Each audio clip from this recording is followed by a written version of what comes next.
ከ60 በላይ የዓለም መሪዎችና ከ50 ሺህ በላይ ሰው የሚሳተፍበትና በዓለማችን ከሚካሄዱ ግዙፉ ኮንፈረንሶች አንዱ የሆነው ኮፕ 32ን ለማስተናገድ ኢትዮጵያ መመረጧን ተከትሎ አዲስ አበባ ሽርጉድ እያለች በምትገኝበት በዚህ ወቅት ከንቲባ አዳነች አቤቤ አንድ ቦታን ጎብኝተዋል።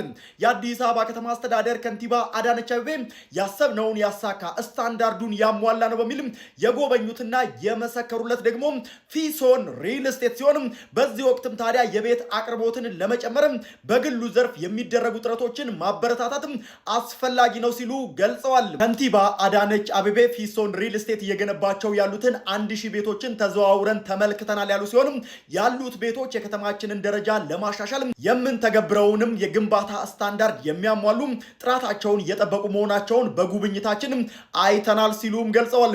ይህ ደግሞ ለኮፕ 32 ተሳታፊዎች አገልግሎት ለመስጠት ተጨማሪ አቅም የሚፈጥር ነው ሲሉ መግለጻቸውን ተመልክተናል።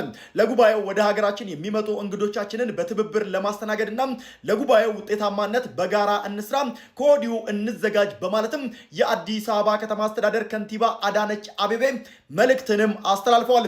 በልዩነት ቀርበናል የሚለው ፊሶን ሪል ስቴት ታዲያ ከዘመን ዘመን እንደደመቁና እንዳማሩ የሚዘልቁ ቅንጡ አፓርትመንት ቤቶችን፣ ቪላዎችንና ታውን ሃውስ ቤቶችን ለእናንተ ኢትዮጵያውያን ያቀረቡ ሲሆን ፈጥነው በመምጣትም የቤት ባለቤት ይሁኑ የሚል መልእክትን አስተላልፈዋል።